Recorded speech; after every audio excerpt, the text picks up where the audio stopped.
ನಮ್ಮೊಂದು ಭಾರತದಲ್ಲಿ ಮತ್ತೆ ಗ್ಯಾಸ್ ದರವನ್ನ ಏರಿಕೆ ಮಾಡಿದ್ದಾರೆ. ಪ್ರತಿನಿತ್ಯವಾಗಿ ₹1, ₹2, 50 ಪೈಸೆ 40 ಪೈಸೆ ಏರಿಕೆ ಮಾಡ್ತಾ ಇದ್ರು. ಆದ್ರೆ ಈಗ ₹10, ₹20, ₹30 ಏರಿಕೆ ಮಾಡಿಲ್ಲ. ಬರೋಬ್ಬರಿ ₹150 ತನ ಬೆಲೆಯನ್ನ ಏರಿಕೆ ಮಾಡಿದ್ದಾರೆ. ನಮ್ಮ ಕರ್ನಾಟಕ ರಾಜ್ಯದಲ್ಲಿ ಎಷ್ಟು ರೇಟ್ ಇದೆ ಮತ್ತು ಯಾವೊಂದು ಕಂಪ್ನಿಯದು ಎಷ್ಟು ರೇಟ್ ಇದೆ ಮತ್ತು ನಮ್ಮ ಕರ್ನಾಟಕ ರಾಜ್ಯದ ಯಾವೊಂದು ಜಿಲ್ಲೆಯಲ್ಲಿ ಎಷ್ಟೆಷ್ಟು ರೇಟ್ ಇದೆ ಪ್ರತಿಯೊಂದು ಮಾಹಿತಿನ ಚರ್ಚೆ ಮಾಡೋಣ. ಈಗ ನೀವು ಕೂಡ ಈ ತಿಂಗಳಲ್ಲಿ ಗ್ಯಾಸ್ ತುಂಬಾಕ್ ಹೋದ್ರೆ ಇಷ್ಟು ಏರಿಕೆ ಆಗಿದೆ ಯಾಕಂತ ಕೇಳಕ್ ಹೋಗ್ಬೇಡಿ. ಆ ಒಂದು ಕೇಳೋಕ್ಕಿಂತ ಮುಂಚಿತವಾಗಿ ಈ ಒಂದು ವಿಡಿಯೋ ನೋಡಿದ್ರೆ ನಿಮ್ಗೆ ಗೊತ್ತಾಗತ್ತೆ. ಮತ್ತೆ ಇದಕ್ಕೆ ಹಿಂದಿರುವಂತ ರಹಸ್ಯನು, ಯಾಕೆ ಏರಿಕೆ ಮಾಡಿದ್ದಾರೆ, ಎಲ್ಲ ಮಾಹಿತಿಯನ್ನ ಚರ್ಚೆ ಮಾಡೋಣ. ನಿಮ್ಮ ಒಂದು ಫ್ರೆಂಡ್ಸ್ಗಳಿಗೆ ಈ ಒಂದು ವಿಡಿಯೋ ಶೇರ್ ಮಾಡಿ. ಮತ್ತೆ ಯಾರ್ಯಾರು ಫಾಲೋ ಮಾಡ್ಕೊಂಡಿಲ್ಲ ಫಾಲೋ ಮಾಡ್ಕೊಳ್ಳಿ, ಸಬ್ಸ್ಕ್ರೈಬ್ ಮಾಡಲ್ಲರು ಸಬ್ಸ್ಕ್ರೈಬ್ ಮಾಡ್ಕೊಳ್ಳಿ. ಬನ್ನಿ ಒಂದೊಂದ ತಿಳಿಸ್ಕೊಡ್ತಾನೆ. ಈ ನೋಡ್ಸಾದ್ರೆ ಇರಾನ್ ಅದ ನಂತರ ಬೇರೆ ಒಂದು ದೇಶಗಳು ಯುದ್ಧ ಮಾಡ್ತಿದ್ದಾವಲ್ಲ, ಈ ಒಂದು ದೇಶಗಳು ಯುದ್ಧ ಯಾಕೆ ಮಾಡ್ತಿದ್ದಾವೆ ಒಂದು ಅರ್ಥ ಆಗ್ತಾ ಇಲ್ಲ. ನೋಡಿ, ಇದರಿಂದ ಜನರಿಗೆ ತೊಂದರೆ. ಆ ಒಂದು ದೇಶನ ಆಳುವಂತ ಪ್ರಧಾನಿಗಳಿಗೆ ಯಾವುದೇ ರೀತಿಯಾಗಿ ತೊಂದರೆನೇ ಇಲ್ಲ. ಅವ್ರು ಆರಾಮಾಗಿ ಕುರ್ಚಿ ಮೇಲೆ ಕೂತಿರ್ತಾರೆ. ಇಲ್ಲಿ ಸೈನಿಕರದ್ದು ಹಾಳಾಗತ್ತೆ, ಜನರು ಹಾಳಾಗ್ತಾರೆ. ಅದೇ ರೀತಿಯಾಗಿ ಇದರಿಂದ ಈ ಒಂದು ಯುದ್ಧದಿಂದ ಯಾರಿಗೆಲ್ಲ ಲಾಭಪ್ಪ ಅಂದ್ರೆ ಈಗೇನು ಆಳ್ತಾ ಇರ್ತಾರಲ್ಲ ಅವ್ರಿಗೆ ಲಾಭ.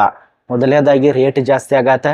ಆಮದು ರಫ್ತು ಇರತ್ತಲ್ಲ, ಆ ಒಂದು ದೇಶದಿಂದ ಎಲ್ಲ ಪ್ರತಿಯೊಂದು ವಸ್ತುಗಳ ದರ ಜಾಸ್ತಿ ಆಗತ್ತೆ. ಮತ್ತು ಬರುವಂತ ಪೆಟ್ರೋಲ್ ಬರಲ್ಲ, ಬರುವಂತ ಏನ್ ಗ್ಯಾಸ್ ಇಲ್ಲ ಅದು ಕೂಡ ದರ ಎಲ್ಲ ಪ್ರತಿಯೊಬ್ಬರು ಜಾಸ್ತಿ ಮಾಡ್ತಿದ್ದಾರೆ.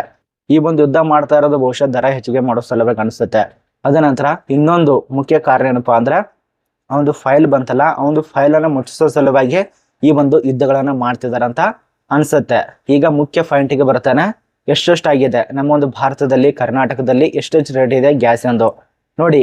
ಈ ಒಂದು ಇರಾನು ಅದ ನಂತರ ಇಸ್ರೇಲ್ ಈ ಒಂದು ಯುದ್ಧಗಳನ್ನು ಮಾಡ್ತಿದ್ದಾವ. ಆ ಒಂದು ಕಾರಣಕ್ಕಾಗಿ ಈಗ ಪ್ರಸ್ತುತ LPG ಗ್ಯಾಸ್ ದರ ಎಷ್ಟಿದೆಯಪ್ಪ ಅಂದ್ರೆ ಸುಮಾರು ವಾಣಿಜ್ಯ LPG ಗ್ಯಾಸ್ ಸಿಲಿಂಡರ್ ಬೆಲೆ ₹115 ತನಕ ಏರಿಕೆ ಆಗಿದೆ.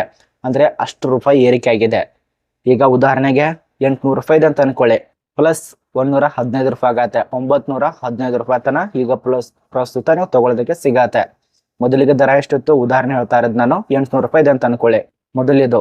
ಈಗ ಈ ಜಾಸ್ತಿ ಎಷ್ಟು ಮಾಡಿದ್ರು ₹150 ಜಾಸ್ತಿ ಮಾಡಿದ್ದಾರೆ. ನೋಡಿ, ಇಲ್ಲಿಂದ ಇಲ್ಲಿ ತನಕ ಹೋಗ್ತಲಿತ್ತು. ಅದ ನಂತರ ಗೃಹ ಬಳಕೆ ಅಂದ್ರೆ ಮನೆಯಲ್ಲಿ ಬಳಕೆ ಮಾಡುವಂತ ದರ ಎಷ್ಟು ಏರಿಕೆ ಆಗಿದೆಪ್ಪ ಅಂದ್ರೆ ₹1 ಅಲ್ಲ, ₹2 ಅಲ್ಲ, ₹10 ಅಲ್ಲ, ಸುಮಾರು ಬರೋಬ್ಬರಿ ₹60 ತನ ಬೆಲೆಯನ್ನ ಏರಿಕೆ ಮಾಡಿದ್ದಾರೆ. ಈಗ ಎಷ್ಟಾಯ್ತು ನೋಡಿ, 900, ಅದ ನಂತರ ₹870, ₹850 ಈ ರೀತಿಯಾಗಿ ಇರ್ತಾ ಇತ್ತು. ಉದಾಹರಣೆಗೆ ₹900 ಅಂತ ಅನ್ಕೊಳ್ಳಿ, ಪ್ಲಸ್ ಅದಕ್ಕೆ ₹60 ಆಡ್ ಆಗತ್ತೆ, ₹960. ಇಷ್ಟೊಂದು ದರವನ್ನ ಈ ಒಂದು LPG ಗ್ಯಾಸ್ ದರವನ್ನ ಏರಿಕೆ ಮಾಡಿದ್ದಾರೆ. ಇದ್ರ ಬಗ್ಗೆ ನಿಮ್ಮ ಅನಿಸಿಕೆ ಕಮೆಂಟ್ ಮಾಡಿ. ಈ ಎಲ್ಲ ರಾಜಕೀಯ ವ್ಯವಸ್ಥೆ ಹೆಂಗಾಗ್ಬಿಟ್ಟಿದೆ ಅಂದ್ರೆ ಹಣ ತಿನ್ನುವಂತ ಪ್ರೊಸೆಸಿಂಗ್ ಆಗ್ಬಿಟ್ಟಿದೆ. ಜನರಿಗೆ ಏನ್ ಅನ್ಯಾಯ ಆಗ್ತಾ ಇದೆ, ಜನರು ಏನು ಬೇಕಾಗಿದೆ, ಏನ್ ಬೇಡ್ತಿದ್ದಾರೆ ಅದು ಯಾರು ಕೂಡ ವಿಚಾರ ಮಾಡಲ್ಲ. ಒಂದು ಬೆಲೆನ ಏರಿಕೆ ಮಾಡಬೇಕು, ಇಲ್ಲ ಅಂದ್ರೆ ಜನರನ್ನ ಕೊಲ್ಲಬೇಕು. ಇದನ್ನೇ ಇಟ್ಕೊಂಡಿದ್ದಾರೆ ಈ ಒಂದು ಪ್ರಧಾನಿಗಳು. ನೋಡ್ಸಂದ್ರೆ ಇನ್ನು ಕೆಲವೇ ದಿನಗಳಲ್ಲಿ ಪೆಟ್ರೋಲ್ ದರ ಕೂಡ ಹೆಚ್ಚಿಗೆ ಆಗತ್ತೆ. ಆದಷ್ಟು ಪೆಟ್ರೋಲ್ ಇರ್ಲಿಲ್ಲ ಅಂದ್ರೆ ಈಗಲೇ ತಗೊಳ್ಕೊಳ್ಳಿ. ಈಗ ₹103, ₹102 ತನ ಪೆಟ್ರೋಲ್ ದರ ಇದೆ. ಒಮ್ಗಿಲೇನೆ ₹50, ₹60, ₹200 ತನಕ ಏರಿಕೆ ಆಗ್ಬಹುದು. ಏನ್ ಹೇಳಕ್ಕಾಗಲ್ಲ. ಈಗಲೇ ನಿಮ್ಮ ಟ್ಯಾಂಕ್ ಗಳನ್ನ ಫುಲ್ ಮಾಡ್ಕೊಳ್ಳಿ.